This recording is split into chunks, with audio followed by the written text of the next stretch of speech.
Today we're going to cover lessons 13 and the start of 14. 13 is going to be on your test. Okay, so that is the last material that will be on your test, which is scheduled for October 15th. Okay, October 15th is your test 1. Okay, and so that is a week from today. Highlight that also. Okay. November 5th is, yeah, these are not connected. Yeah.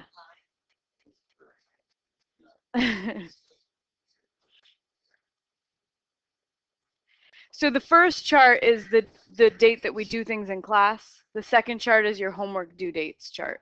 Yeah. And it tells you what the coverage is for each quest and test.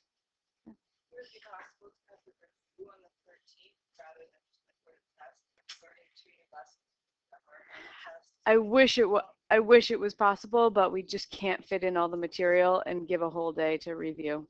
Yeah.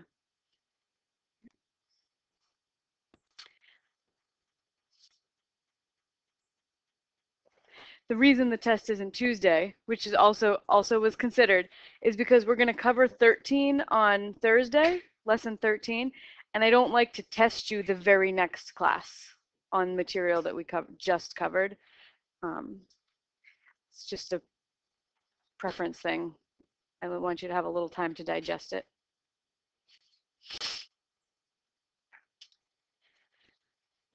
Okay, so today's class 13. We'll start 14, but 13 is the last material that will be on your test.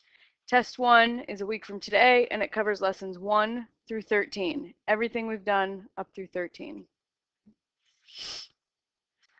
So we were working on these activities at the start of last class. Okay, so these are the lesson 12 activities starting on page 95. And I think people were making really good progress on these. And I'd like to give you like 10 or 15 minutes to continue work on this before we start lesson 13. So we're going to start with that.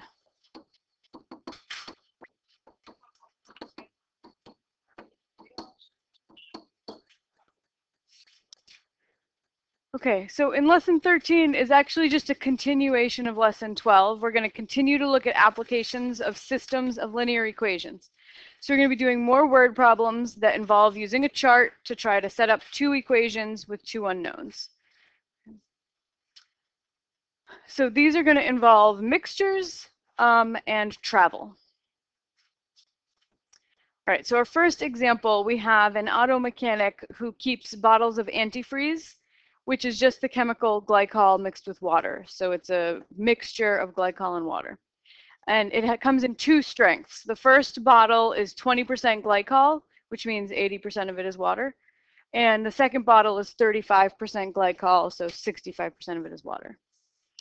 So suppose that he needs to create 12-quart mixture of antifreeze, but that's 25% glycol. So he has 20% and he has 35%. He should be able to mix them together, right? Add some 35% to the 20% and bring the percentage up. So how much of each bottle should he put in the mixture to get 12 quarts of a 25% glycol antifreeze? So first step is always going to be define your variables, just like it was in the last example. So I used L and H, and I always define them based on the question, right? So identify the question, how much of each bottle should be in the mixture. Okay, so we're going to let L be the amount of antifreeze that we use from the 20% concentration, L for low concentration, H for high concentration. So H is going to be the amount of antifreeze that we use from the 35% concentration. All right, then we try to fill in a table to try to organize all the information that was given to us. Okay, so the amount, the percent, and so this is the amount of antifreeze, and this is the amount of pure glycol. So sometimes I like to write that pure right there to sort of remind me what goes in that column and how it's different from the first column. So your amount of antifreeze is what we don't know. That's our L and our H. That's how much we are going to take from each mixture. And our final mixture is supposed to have how much? 12 quarts. 12 quarts total of our 25% mixture. Okay, so then our percent glycol, we've got 20%, so I'm going to write that as 0.2, and 35%, write that as 0.35. And then what's the percent glycol in my total in my mixture? 0.25, yeah, 25%. All right, so the amount of pure glycol that we're going to have in each of these mixtures. If you have, say, 10 quarts of antifreeze and it's 20% pure glycol, how many quarts of pure glycol is in there? Close. 2. Yeah, we took 20% of 10, right? If you had 10 quarts, 20% of it is glycol, that means 2 quarts are pure glycol. Okay, so you can multiply across, just like in both of the other kinds that we've done before, right? You multiply amount times percent, that gives you the amount of pure antifreeze, of pure glycol. Okay, so same thing here, multiply the amount of antifreeze times the percentage that is pure glycol, and you get the number of quarts of pure glycol. Oops, that's an H. 0.35 H.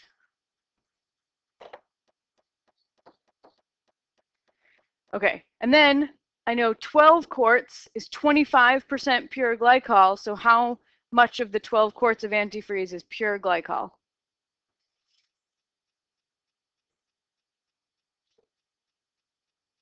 Three.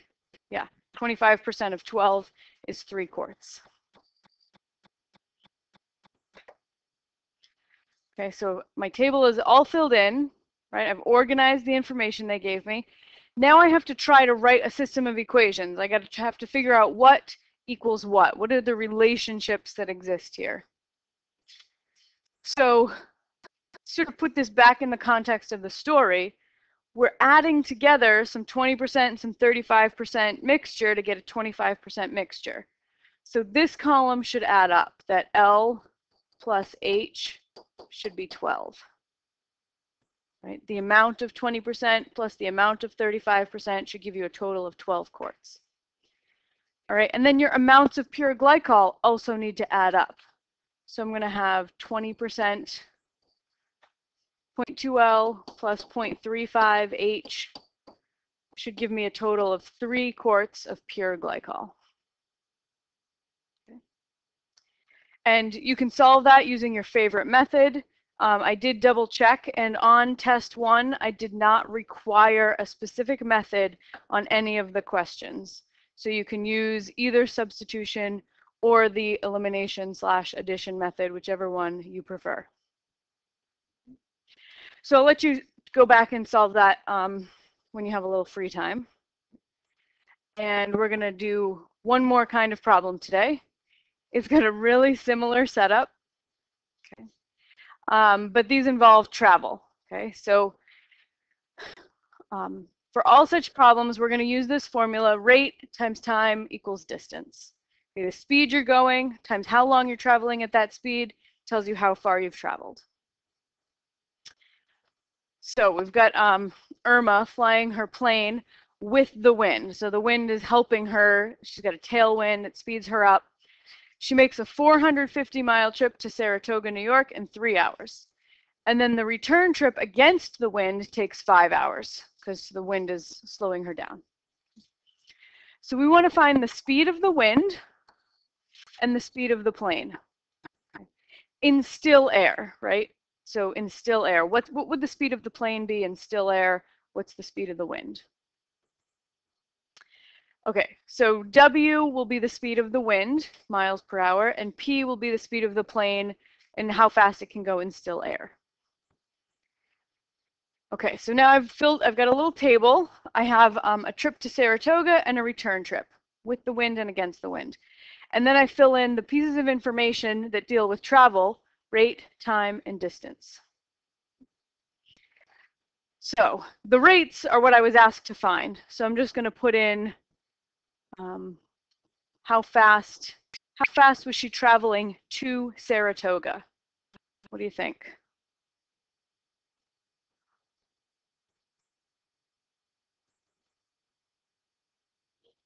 So that's the speed of the plane by itself, right?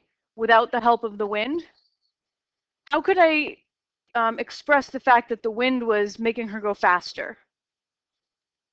Plus the speed of the wind. Yep. So her trip to Saratoga, the wind was helping her. So there was the plane speed plus the wind speed speeding her up. Okay. When she's coming back, right, we've got the plane speed, but the wind is slowing her down. How do I express the fact that she was actually going slower because of the wind? Subtract W. Yeah.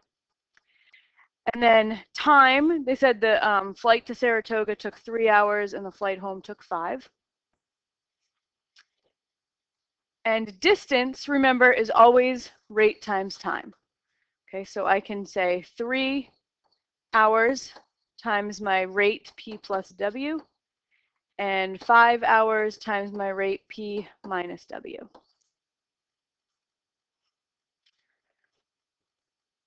Again, the last column is the product of the first two. It's just a really common setup with these kinds of word problems.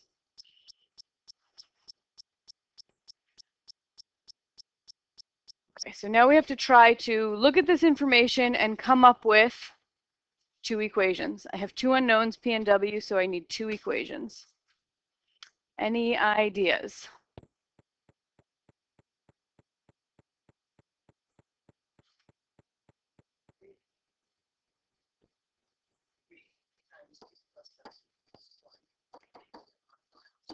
Yes, 3 times P plus W is 450, because they told us in the problem that the total distance is 450 miles. Okay. How about another equation?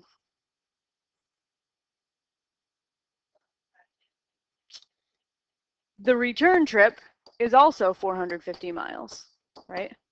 Just because it took longer, the distance is exactly the same. Again, you can solve these later. The answer is 120 miles per hour for the speed of the plane and 30 miles per hour for the speed of the wind. Sure. Yeah, not a problem. Let's get a fresh page here.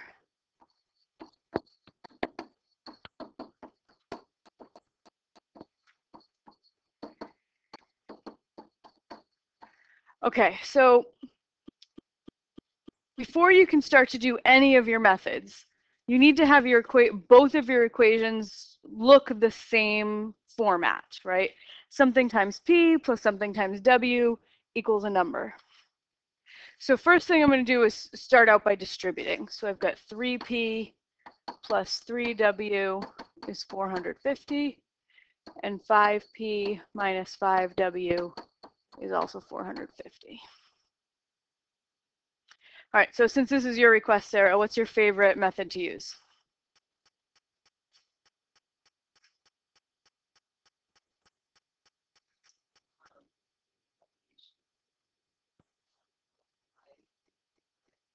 Mm-hmm.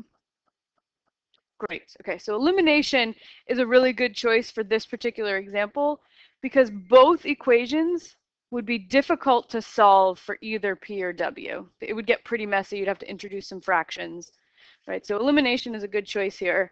If I multiply this first equation by 5, you said? Yeah, 5. And the second equation by 3. And I didn't make one of them negative because my W's are going to cancel naturally because I already have a positive W in the left and a negative W on the right. So I'll end up with a positive 15 and a negative 15W.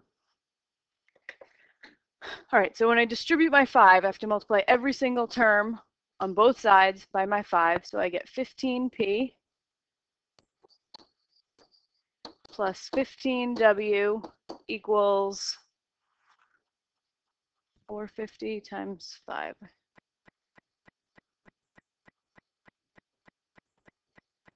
2250. Okay. And then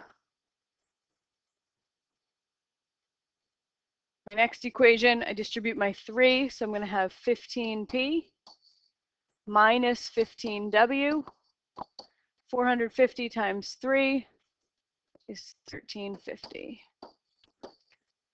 So now I can add these two equations together, and my w's are going to cancel because I have a positive 15w and a negative 15w. They go away. Okay, so 15p plus 15p is 30p equals 2250 plus 1350 is 3600. Okay, so then I divide both sides by 30, and we get p equals 120. Yeah. Okay, so that is the speed of the plane, 120 miles per hour. And then if I want to know the speed of the wind, I can pick any equation on the board, as long as it has both p's and w's in it, make the p a 120 and solve for the w. So maybe I'll choose this one. Any equation on the board. 3p plus 3w is 450. Let's see. Replace my p with a 120. 3 times 120. Okay, so 3 times 120 would be 360. Plus 3w is 450. Subtract 360 from both sides.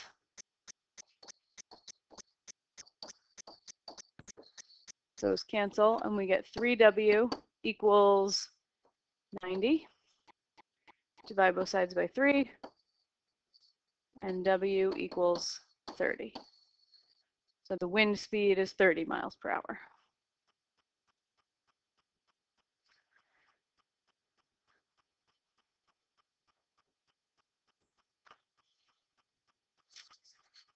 All right, so on the next page is some activities for you to try, more word problems for you to work on, and I'll be around to help as needed.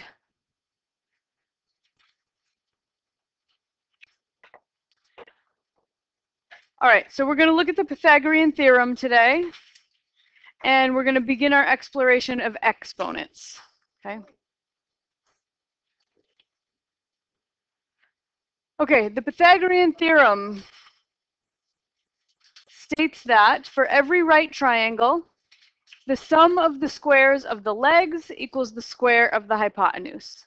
So the legs are the two sides that make up the right angle of a right triangle, and the hypotenuse is the side that's opposite the right angle.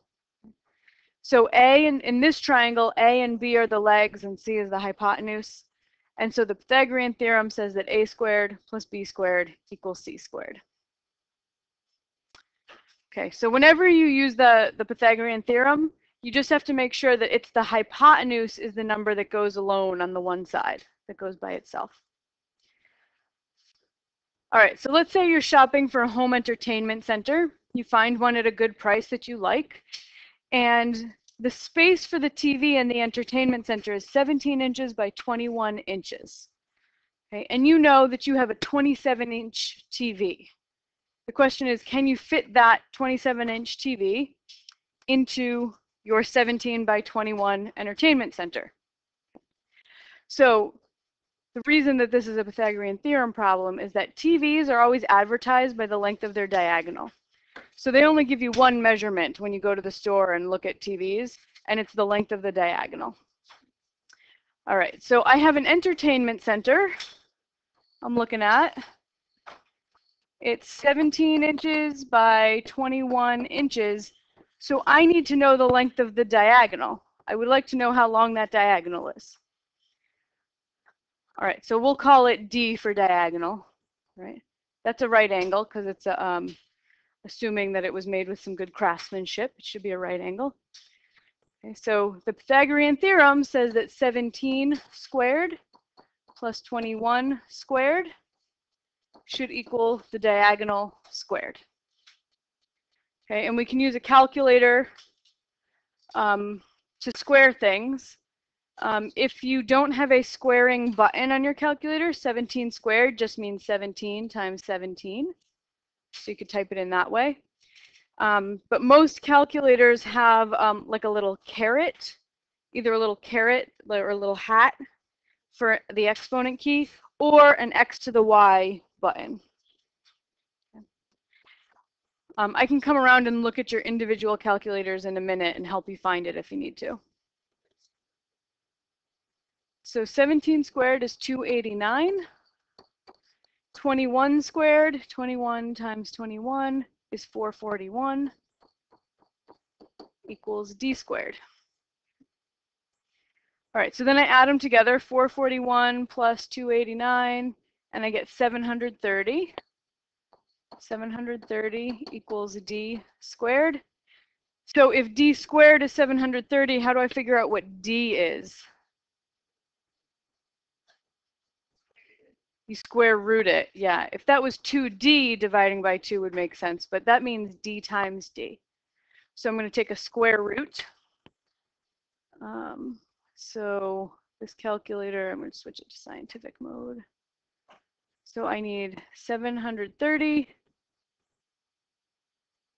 square rooted. Where's my square? There it is. It's about 27.0185.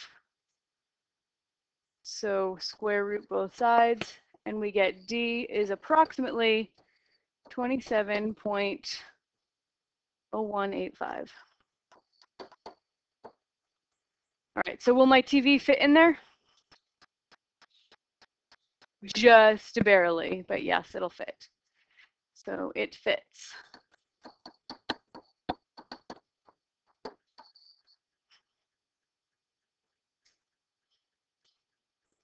Okay, so we're going to shift gears a little bit and talk about exponents. So we just introduced exponents a little bit in the Pythagorean Theorem. Expound on that discussion.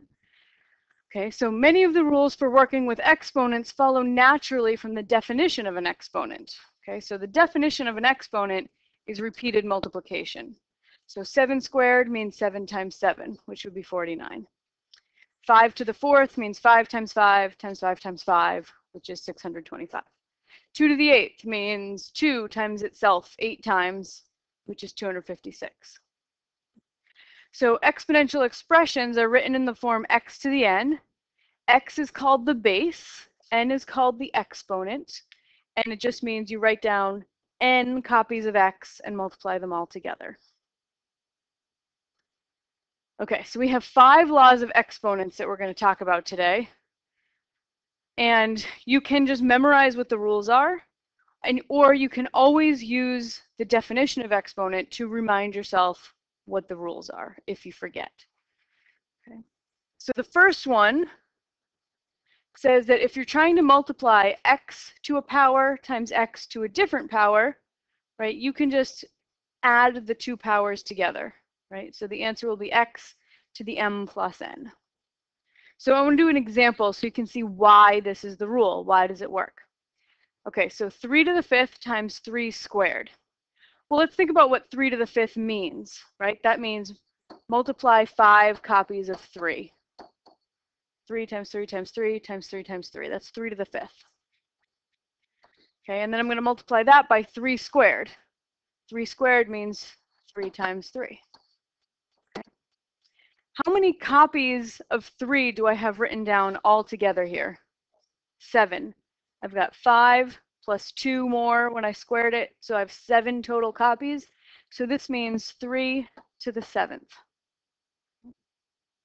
So I could have gotten that 7 in one quick step by multiplying the 5, by adding the 5 and the 2. So that's why the rule is what it is. Why, when you're multiplying like bases, you can just add the exponents. All right, let's see what happens if we divide like bases. 3 to the 5th divided by 3 squared. According to the rule, right, that's over here on the left, it says I should be able to just subtract the exponents. So my answer should come out to 3 to the what? 3rd. Do the 5 minus the 2 and you get 3. Okay, so the answer should be 3 to the 3rd, but let's see why it works. 3 to the 5th means 3 times 3 times 3 times 3 times 3 divided by 3 squared, which is 3 times 3. And then what can I do here? You can cancel 3's from the top and the bottom. Every time you have a 3 over a 3, that's just 1, right? So what I'm left with is just 3 times 3 times 3, which is 3 cubed.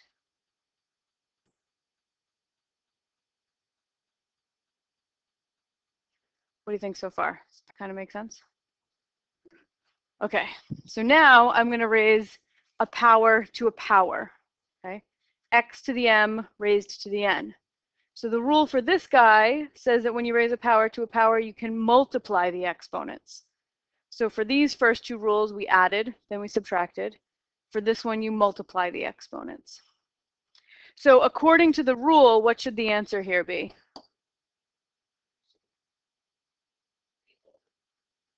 Three to the 10th. Yep. 3 to the 10th. All right, let's see why this comes out to 3 to the 10th. 3 to the 5th squared means 3 to the 5th times 3 to the 5th, right? 3 to the 5th means 3 times 3 times 3 times 3 times 3. That's my 3 to the 5th. Times another 3 to the 5th, which is 3 times 3 times 3 times 3 times 3. How many total 3's do I have written down here? 10. I have 10 copies of 3 being multiplied together. That's the definition of 3 to the 10th.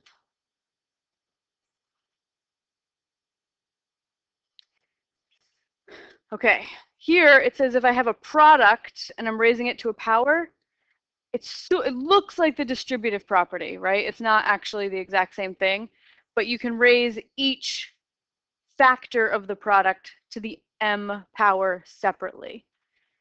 Okay, so according to my rule, right, this should come out to 3 cubed times 4 cubed, that I can raise each of those numbers in the parentheses to the third power separately. All right, and let's see why it works. 3 times 4 cubed means 3 times 4 times 3 times 4 times 3 times 4, right? Anything cubed means just write that thing down 3 times and multiply them together. But multiplication can be done in any order, right? So I can do all the 3's first. So I could do 3 times 3 times 3, and then multiply by 4 times 4 times 4. So that's 3 cubed times 4 cubed. So if we had to answer one of those, in the example column, 3 times 4 cubed, Yep. the same as 3 times 4. Either one of those answers would be acceptable. Yep. Their form. Yes. Yeah. Technically, we probably wouldn't want to write out stuff. Right. Yeah. So for right now, I'm trying to just justify why the rules work, but you don't always have to write this down. If you want to, if it helps you remember the rules, go ahead and do it. But you don't have to. Yeah.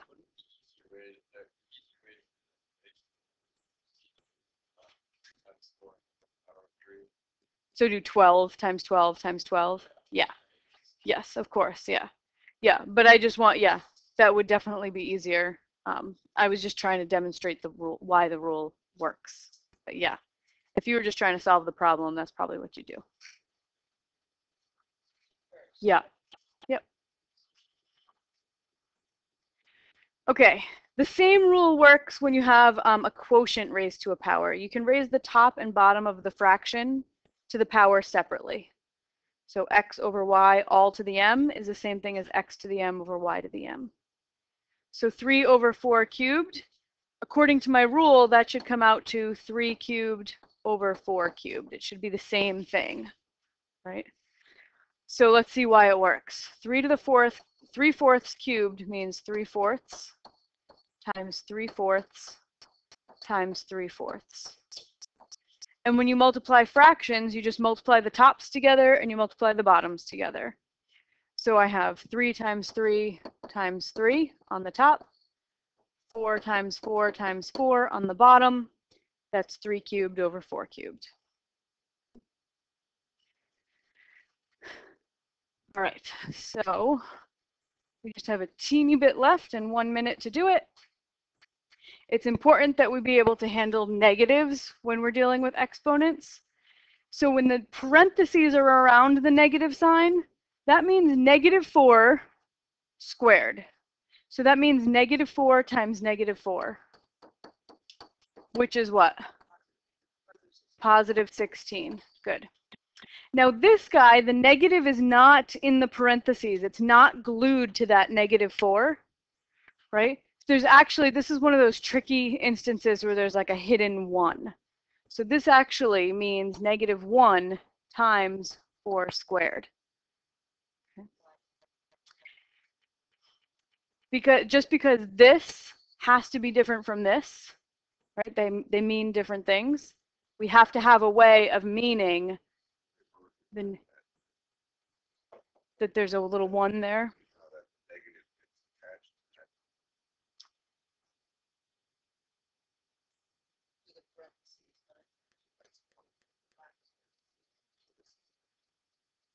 Yeah, when we're combining like terms, like when you're adding and subtracting, those signs get glued to the number. Yeah, this is a little bit different because so the order of operations says you got to do exponents first, right? So this is a 4 squared and times a -1. Okay, so that becomes -16. Yeah, so you got to do the exponent first.